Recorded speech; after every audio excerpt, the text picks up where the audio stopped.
Fin novembre 2019, je diffuse ma visite à Montgesty lors des Journées du patrimoine à la maison natale de Saint-Jean-Gabriel Perboire et ma rencontre avec des descendants de sa famille, leur interview. La maison natale de Saint-Jean-Gabriel Perboire avec Pierre, qui est un des descendants d'une des sœurs du 5, qui est donc né dans cette maison en 1802. Bonjour Pierre. Bonjour. Donc vous essayez de faire vivre la mémoire de Saint-Jean-Gabriel Perboire, on peut dire comme ça, Oui. à l'endroit où il est né. On peut dire comme ça, et qu'il soit connu au moins dans le Lot. Donc vous habitez cette ferme, qui n'est plus une ferme, non? Non, vous n'y habitez pas, donc vous venez simplement... Je viens parce que c'est ma sœur qui habite là.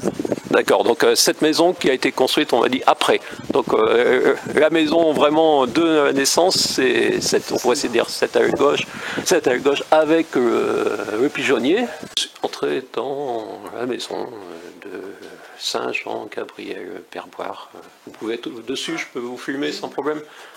Oui. Donc voilà, avec un descendant avec qui j'ai parlé, à qui je poserai peut-être quelques questions ensuite pour qu'il nous raconte un peu cette histoire de Saint-Jean-Gabriel Perboire, vue d'ici. Grande chambre, Avec les cheminées. les enfants devaient vivre. À cette époque-là, effectivement, c'était les cheminées qui fonctionnaient. Oui, bien sûr. Les meubles sont d'époque aussi. Oui. Donc on peut dire que ces meubles ont été touchés par... Oui, oui, oui, oui. Agonie, la même passion que le Christ. C'est-à-dire qu'on lui a demandé de renier sa croix, la croix du Christ, il n'a pas voulu. Le catéchiste avec qui il avait toute confiance, personnes. il l'a vendu pour 30 taëns alors que le Judas avait vendu le Christ pour 30 pièces d'argent. Et puis il est mort donc sur les voies de la croix. La statue a été mise en place à quelle époque La statue a été mise en 1966, celle-ci là. Et celle devant l'église, c'est à quelle... Beaucoup plus tôt. Oui. C'était plus tôt, ouais. Oui, le jour de sa béatification. Donc ça vous fait quoi d'être pas un descendant, mais de la famille La famille, eh bien, c'est très honorifique, c'est très... C'est une destinée qui... On est lié à lui, quoi. Parce que dès la naissance, on vous en a parlé. Ah, bien sûr. Ça a été quelque chose dès la naissance où on vous disait, bon, quand vous êtes né, il était encore bienheureux. Voilà. Voilà, on parlait donc du bienheureux. C'est ça. Et le fait qu'il ait été canonisé, donc vous l'avez vécu. Et ça a été quelque chose, il y a eu des cérémonies spéciales ou ça a été une émotion particulière? Il y a eu la cérémonie officielle à Rome. Et vous y étiez allé? Oui, oui, oui. Ah, c'était un événement extraordinaire. D'étrange ou vous attendiez à... Non, voilà. Parce que entre la béatification et la canonisation, il faut qu'il y ait eu des miracles de reconnus. Reconnus, oui, voilà. Donc vous en pensez quoi des miracles Ah, il y a... ils ont sûrement existé, oui. Donc vous n'avez pas de contact avec les personnes qui ont été miraculées ou... C'est pas en France? C'est pas en France. C'est ça, oui, c'est pas en France. Voilà. C'est ça, oui. Donc en France, finalement, il n'est pas très connu. Il n'est pas très connu. Donc ça vous a fait quoi quand tout enfant on vous a dit vous êtes de la famille du bienheureux, puisque à cette époque-là, Jean-Gabriel Perboire était bienheureux, donc au départ ça ne voulait peut-être pas dire grand-chose, et au bout d'un moment, comment ça s'est passé? Ça s'est passé, c'est toute ma famille, j'étais à Prayssac, donc ma mère venait le 11 septembre, ou le dimanche suivant, les cérémonies, je suivais. Mon père aussi, ma soeur aussi, on venait en bicyclette. On mangeait sur la table parce qu'il y avait des visites, mais c'était l'après-midi. Et puis on avait ouvert pour Montgesty parce que c'était surtout le vin qui était dans cette époque. Donc à cette époque, quand vous êtes né, le 11 septembre était fêté. comme maintenant. En fait, maintenant, il y a une neuvaine. Mais donc, on peut dire que depuis des générations, il y a toujours eu quelque chose. Depuis la béatification, au moins. Donc, à la fin du 19e, c'est 1889-90. Oui, pardon. Donc, depuis cette période-là, la famille a toujours Ah oui, oui. commémoré Ah oui. avec les autorités religieuses de l'époque sûr. à chaque fois. Oui, Puisque maintenant, on sait qu'il y a une neuvaine avec une messe. Eh bien, il y avait toujours une messe et il y avait des vêpres pour l'après-midi. Parce que le curé était ici à l'époque, il était tout seul. Et la vêpre permettait à tous les prêtres du secteur de venir. Donc ça rassemblait beaucoup de monde et puis c'était plein à rabord. Et puis bon, il y avait, suivant les années, il y avait une procession ou l'après-midi ou des fois le soir. Donc maintenant, vous êtes habitué aussi à présenter le saint à des personnes qui ne le connaissent pas, qui viennent un peu en curieux aussi. Oui. Donc en quelques mots, comment vous le présentez pour, voilà, parce que cette vidéo va aussi s'adresser à des personnes qui vont se dire tiens, il y a un saint du département, donc comment en savoir plus. Donc vous le présentez comment? On le présente comme un saint local qui devrait être connu partout. Puisque pour la canonisation à Rome, il y avait des représentants de tout le continent. Enfin, local, mais né en 1802 et mort en Chine, ce qui est quand même un destin pas commun. Surtout à cette époque, de partir de la France pour la Chine. Vous pouvez nous dire quelques mots sur la raison pour laquelle un homme né ici, qui devait reprendre la ferme puisqu'il était aîné, se retrouve à partir comme missionnaire en Chine? Eh bien oui, le fait qu'il soit parti accompagner son jeune frère Louis au séminaire de Montauban, Qui était tenu par un de ses oncles, c'est ça? ça,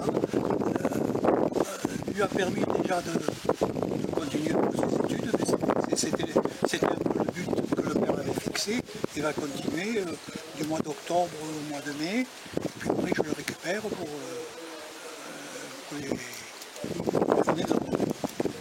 Et au moment que son père a voulu le reprendre, les professeurs, son frère aussi,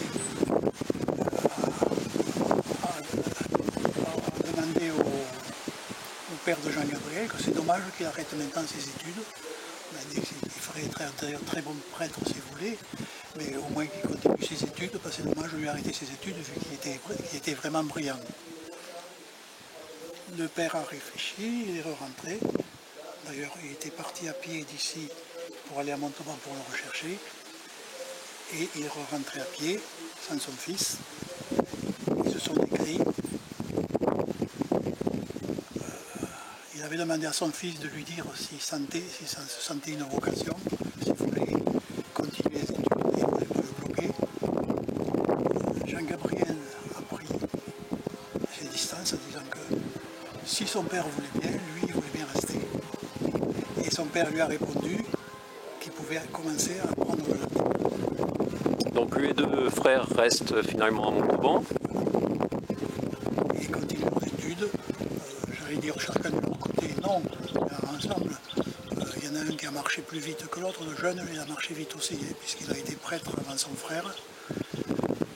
Mais il est mort en partant en Chine avant d'arriver à Java. Mais avant, Jean-Gabriel a été prêtre en France. Il a été prêtre puisqu'il est parti, en tant que... une fois qu'il a été ordonné prêtre, il est parti à Saint-Flour.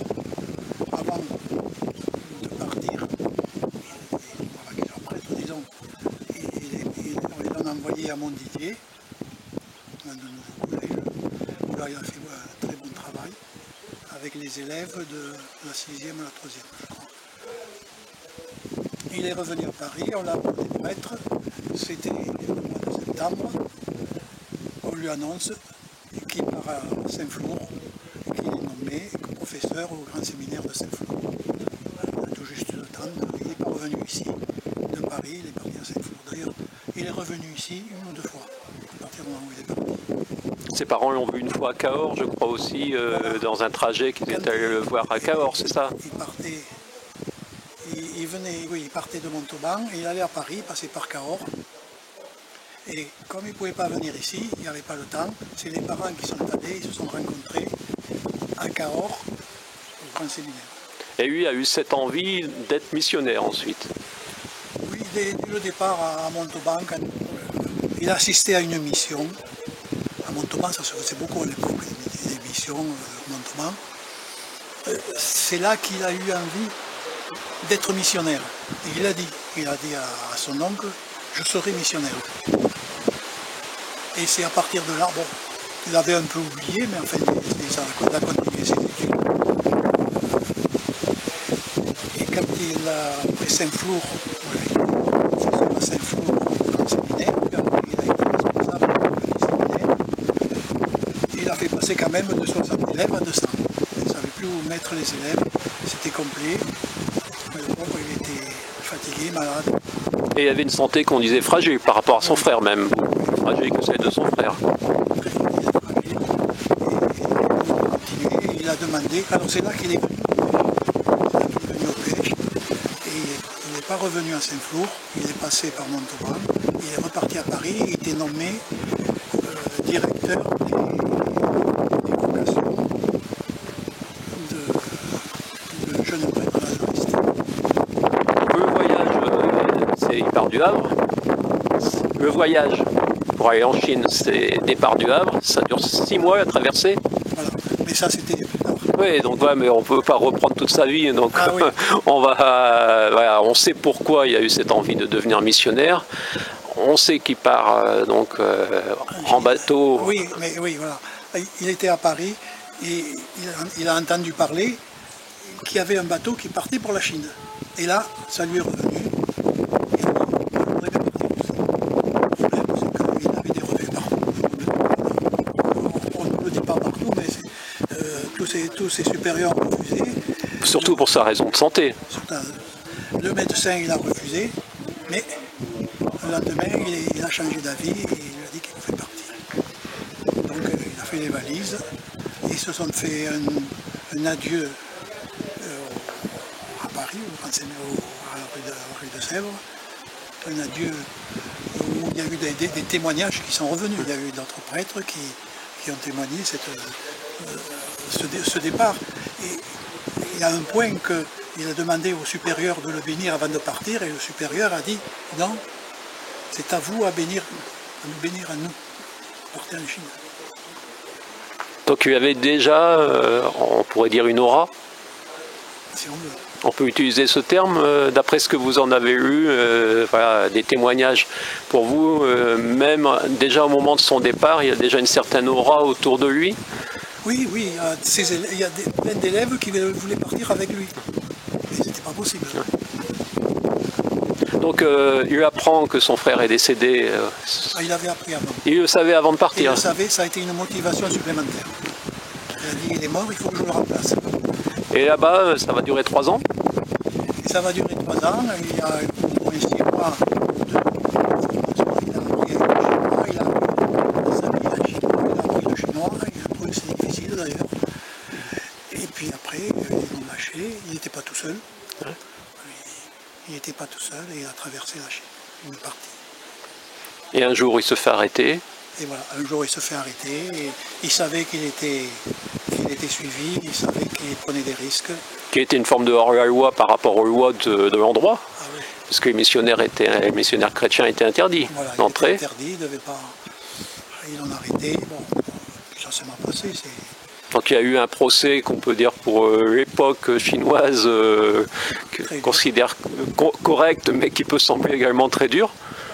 Et oui, parce que s'il avait raconté où se cachaient ses collègues, les autres prêtres, l'adresse des chrétiens, ça aurait fait une révolution. Et s'il avait renié sa foi, il aurait survécu. Voilà. On lui a demandé de renier sa foi, c'était quelque chose d'élément important. Et finalement, il est crucifié. Non, il n'a pas crucifié. 6 mois après le procès. Oui, mais ça, parce que ça a duré, oui. Il a été condamné à mort. La condamnation est partie.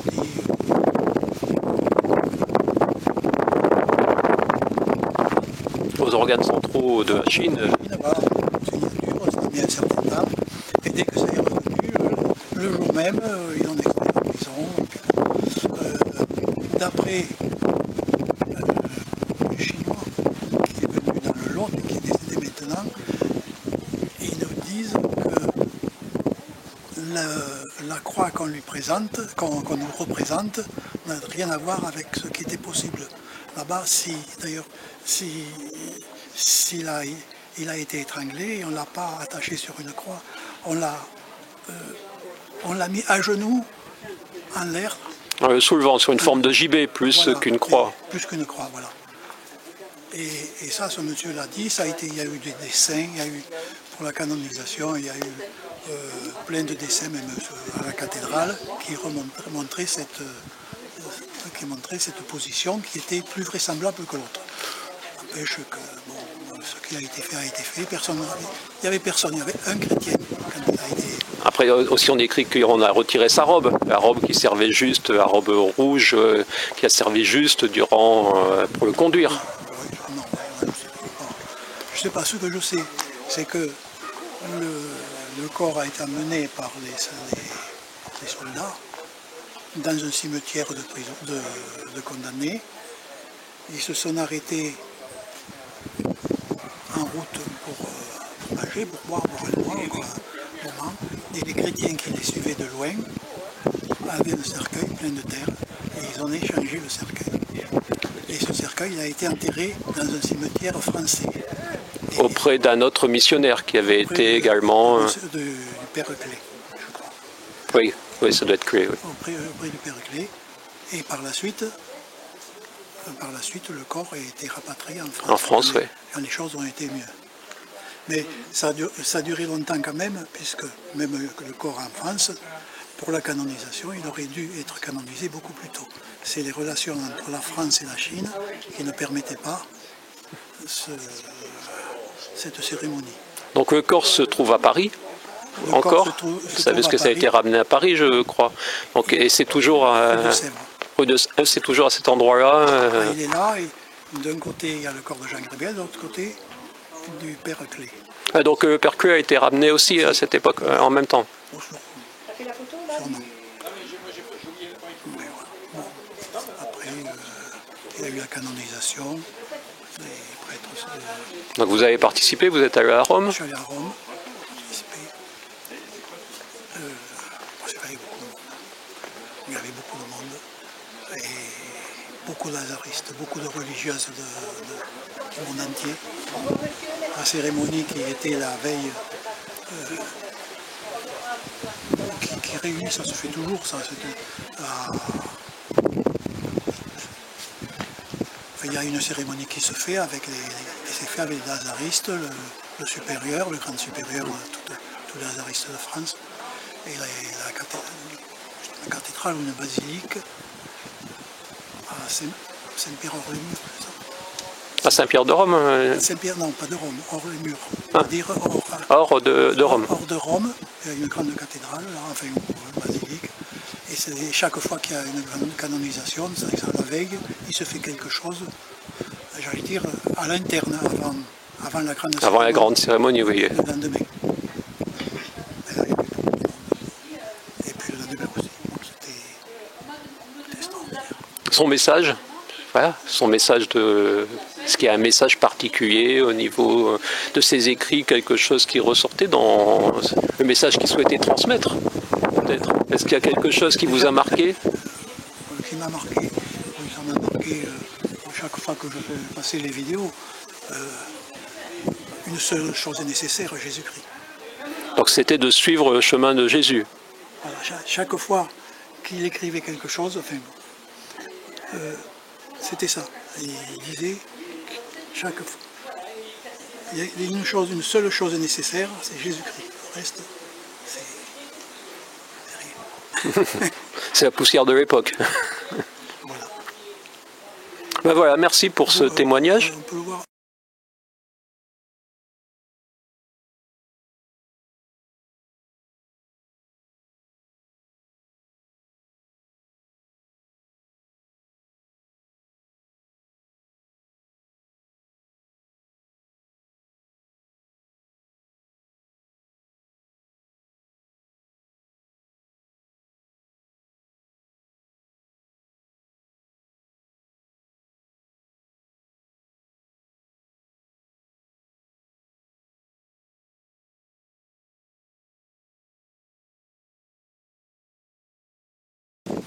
Donc vous, depuis l'enfance, comment ça se passe en fait? Vous êtes considéré comme un proche du saint, il y a des personnes qui veulent vous toucher. Je sais qu'on m'avait dit qu'il y a parfois des personnes qui veulent toucher les personnes qui... Non, vous n'avez jamais eu ce phénomène-là. Les gens vous considèrent comme quelqu'un de, je dirais, de normal. Vous avez des relations normales avec vos voisins. Voilà. Même si vous êtes de la famille d'un saint, on n'a pas sur vous un autre regard. Vous réussissez à vivre quasiment, vous vivez normalement finalement. Oui, tout à fait. Voilà, moi je vous remercie pour ce témoignage, parce que c'est aussi rare pour moi de parler à un des... une famille. Le mot descendant est toujours embêtant, puisque c'est le descendant de sa sœur. Oui. Voilà, merci.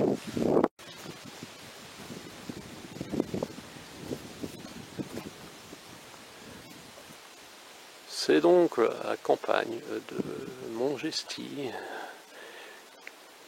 qui ressemblait peut-être un peu à cela aussi il y a 200 ans.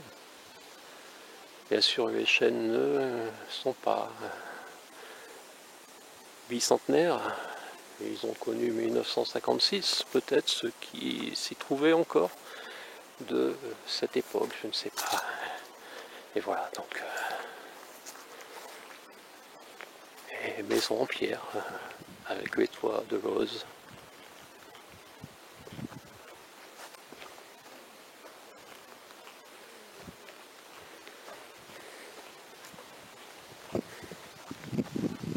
Ah, ça donne aussi la possibilité de voir un habitat traditionnel.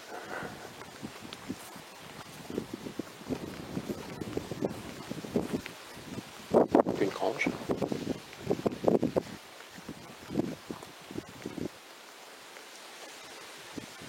Et le bois cassé par Jean-Gabriel Perboire. Mais non, mais non.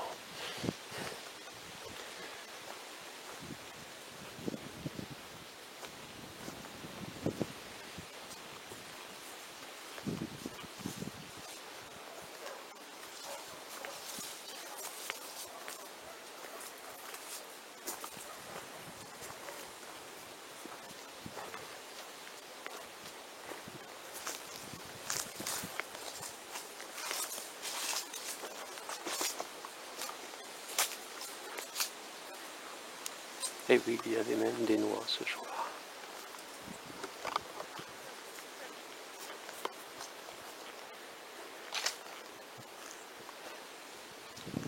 Voilà, vous pouvez vous imaginer Jean-Gabriel Perboire, enfant, dans les années 1810, dévalant cette pente pour aller garder les moutons.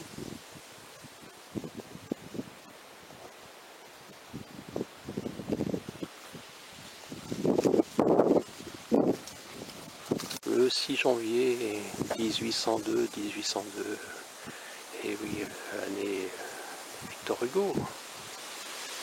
Quelle belle cette croix au milieu des terres infidèles arrosées du sang des martyrs, et Jean-Gabriel Perboire qui deviendrait bien heureux à la fin du 19e, et Saint Jean-Gabriel Perboire par décision de Jean-Paul II, enfin de Jean-Paul II et de l'ensemble de l'Église.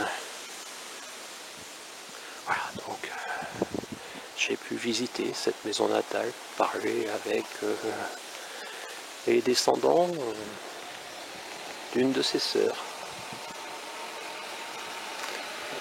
Vous pourrez avoir ces témoignages en vidéo